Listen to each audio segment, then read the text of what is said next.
Howdy ho, this is Ekamil. First game series on this channel that we're going to play. So why don't you go ahead and get your snacks, your drinks, sit back and relax for Let's Play Final Fantasy IX.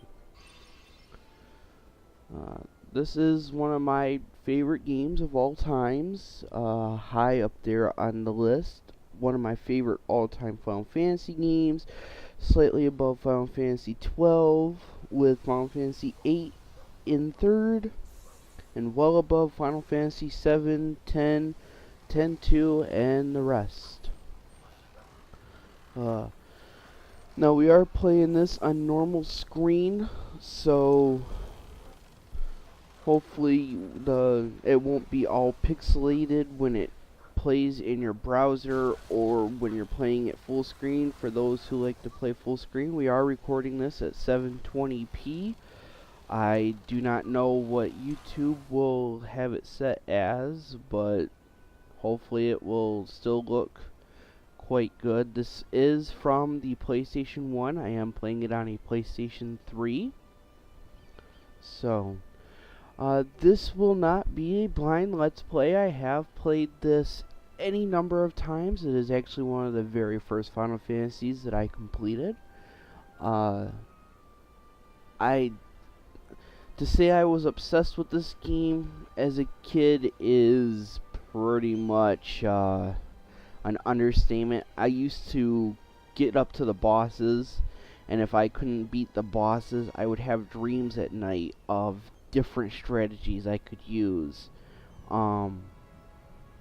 Believe it or not, they helped sometimes, other times they didn't. But since then, I've played through this game any number of times. I've collected notes, I've memorized where different things are. I don't believe this is going to be a 100% because this game is full of Easter eggs, a cornucopia of characters, and there's a lot this game has to offer. But let's get started. We just had that opening cutscene. Got to see some amazing, renditions, 3D models. Now we're starting. Sure is dark. Yeah, well, you're kind of the only guy sitting in a dark room. Guess nobody's here yet. You got better sight in dark than I do, because I wouldn't be able to even tell. Alright, let's get started now. Apparently we lit our thumb on fire. Okay then, valuable skill there. This is the menu, standard JRPG menu, items, ability, equip, status, order, card, and configuration. I'm not going to go through the entire menu. This game is 15 years old. If you've not played it, I'm sure you've watched videos of it.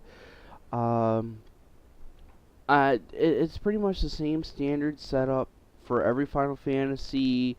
Every RPG at some point, you've got your items. It's how you use your items in the menu, your abilities you use in battle and out of battle, your equipment, your status of your characters, the order that they're in. Card is going to come into play later on in the game, so we're not going to worry too much about that. But I'm going to go ahead and go into configuration.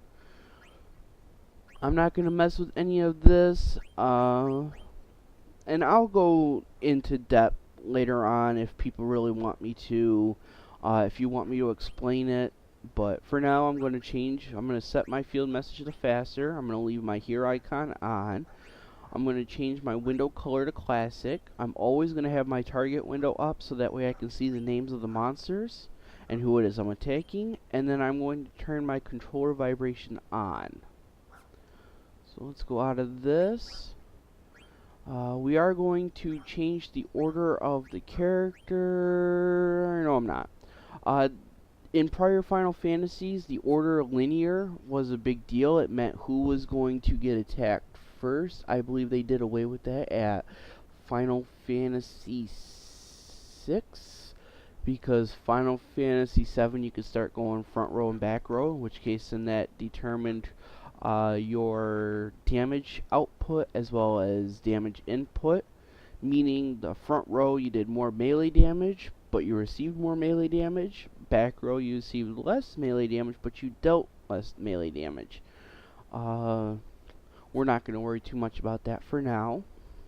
Anyways, if we come up here, we can press X, and it will give us the option to light the candle. We're not going to do that just yet. Instead, we're going to come over here, and it's going to give us a notice about the ship that we're on, MS Prima Vista, the theater ship. That is important information for a side quest later on, a beneficial one in my opinion. But if we come up to this corner, we're going to get 47 gil, and across from it, we're going to get a potion. Alright, and there's nothing else to collect in this room, so we're going to go ahead and light the candle. Da-da-da. And we have light! Oh, who's there? Oh, my bad. This is where we get to name the main protagonist of the game. Now, truth be told, I used to pronounce his name as Zidane. I can guarantee a lot of Final Fantasy players did. It wasn't until the English football player's name Zidane was pronounced on American television in news articles and newsreels that we learned a proper pronunciation for a game or for the name. And it was confirmed in Final Fantasy Dissidia for the PSP, as well as Final Fantasy Duodecim Dissidia for the PSP, in which case then it was actually confirmed with voice actors. So it's me, Zidane. Here we get to meet three characters. Is the best way to express who they are. Characters. I mean, they're characters themselves, and they're actual characters in the game. But anyways, so where's the boss? Ain't here yet. Oh, and this moves in on to our first tutorial battle of the game. The only one who's at any danger of dying here is Cinna. We're not going to do anything as far as reviving him because it would just be a waste of item. He's not key importante at the moment. But we are going to go ahead and steal from the masked man. Oh, and we already got wrist. Couldn't steal anything. That is going to come up from time to time. Just gotta keep stealing. All four of them can steal. They are all considered thieves. Now, this is considered as a boss. Oh, we stole a potion. Oh, he's got one more item, and he's a key item that we need. Not key item, but equipment that we need for later on. And there's his second attack. He has 3 different attacks. We've seen 2, ow and get some. Ow is always a miss. Get some, and his third one is always a simple, single, weak physical attack. So we're just going to keep on stealing. Hopefully this doesn't take too long. Hopefully this doesn't bode badly for the rest of the game. Come on. Come on! Pick his pocket. Steal it already. Come on. You're making me look bad. Come on, come on, come on, come on. Come on, come on. Come on, come on. Come on, come on. You know, for a band of thieves, they are not that great.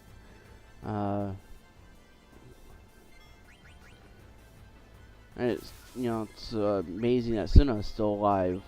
Usually he dies within the first few turns of the battle. Come on! I know he has it.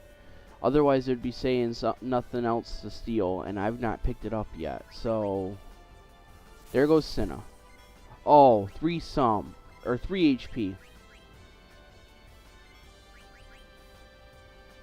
Oh, come on! Oh boy.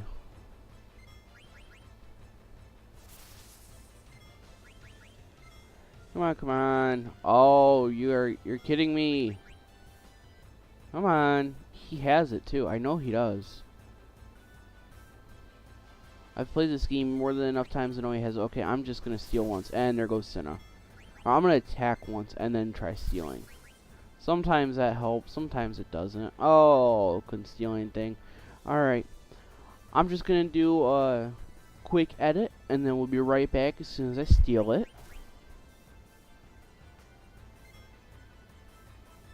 Oh, and there we go. We finally got it. So I didn't bother to edit that, if you notice. And a couple more hits, and he should be down either this next one or the one after, and I believe it's this next one.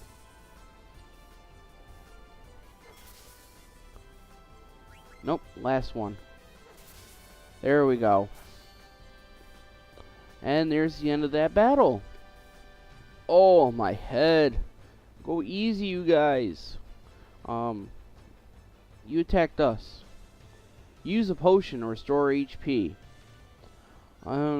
That comes up if Cinna happens to get wasted prior to dying, or being knocked out, you know, gets left with 1, 2, 3, 4, 5 HP before, you know, ultimately biting the dust, but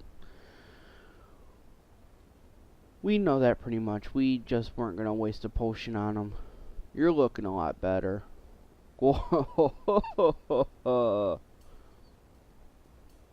Alright, let's start this meeting already. Yeah, kick the door. That's the way to open the door. We're gonna kick the door wide open. Oh. I'm sorry about that. You guys can hear that slight movement in the background. That's just my squeaky chair. Squeaky, squeaky. It's an old school chair, actually. I salvaged it. Here's the plan. Tantalus, the infamous band of daring thieves, which is us, of course, yeah, is heading to the kingdom of Alexandria. Our mission, to kidnap the heir to the throne, Princess Garnet. I'll take it from here, so listen up. Our ship's about to dock at Alexandria, and when it does, we're going to put on our costumes and perform I Want to Be Your Canary, the most popular play in Alexandria. Yeah, the title kind of sounds like something a drama teacher at high school would come up with. It almost sounds like something my drama teacher in high school came up with. Break a leg, Marcus, because you're playing the lead. Leave the acting to me. Of course, the real kidnappers will be Blank and Zidane. Now, obviously, I'm not going to be able to do a accent for every character. There is a lot of dialogue in this game. It's a JRPG developed, you know, in the 1990s, published in 2000.